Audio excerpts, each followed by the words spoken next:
Umuwi ka na lang muna. Tatawag din lang kami sa'yo kapag may balita. Ako na lang muna may iwan dito.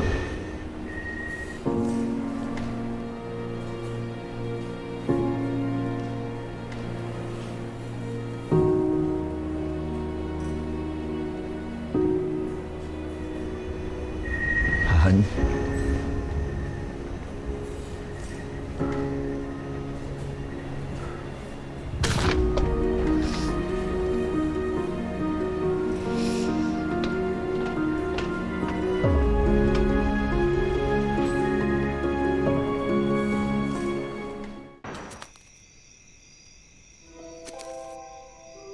Hindi ka ba nakukonsensya? Wala kang panahon para sa anak mo, pati rin kay Joyce. Yan ba ang buhay na gusto mo para sa kanila? Ipinangako ko sa mama mo, I will give you a good life. Pero ano nangyari? You have turned out to be my biggest disappointment.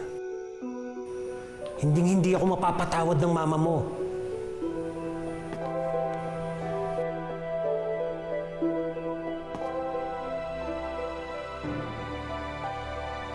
Isulat mo sa papel lahat ng gusto mong sabihin.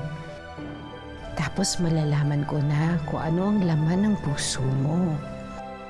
Kasi lahat ng wish mo, tutuparin ko.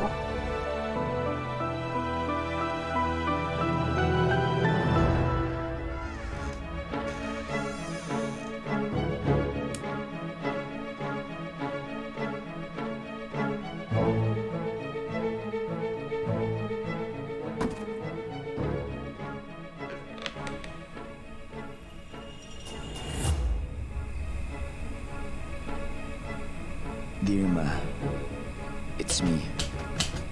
I hope na nandito ka. Sana buhay ka pa para personal ako mapag-sorry. For I have become a disappointment.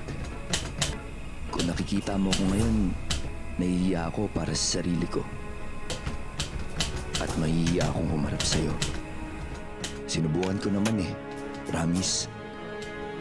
But I failed. And I failed miserably.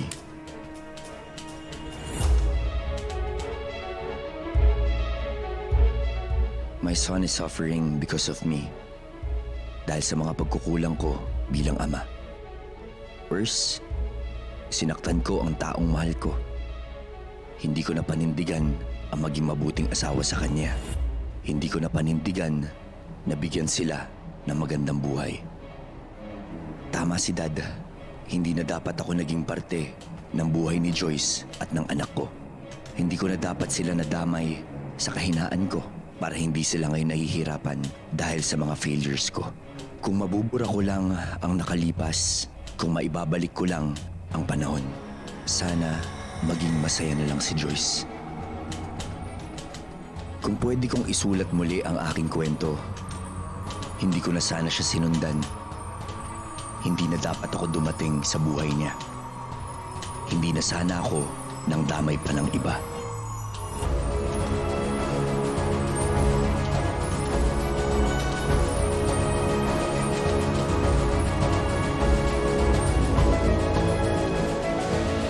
Take a leap of faith.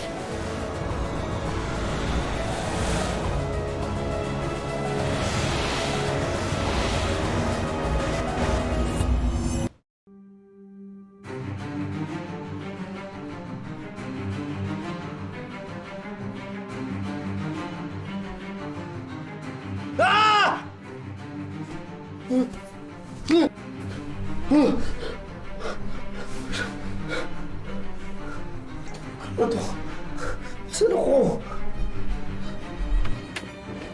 Morning, sir. Are you ready for today?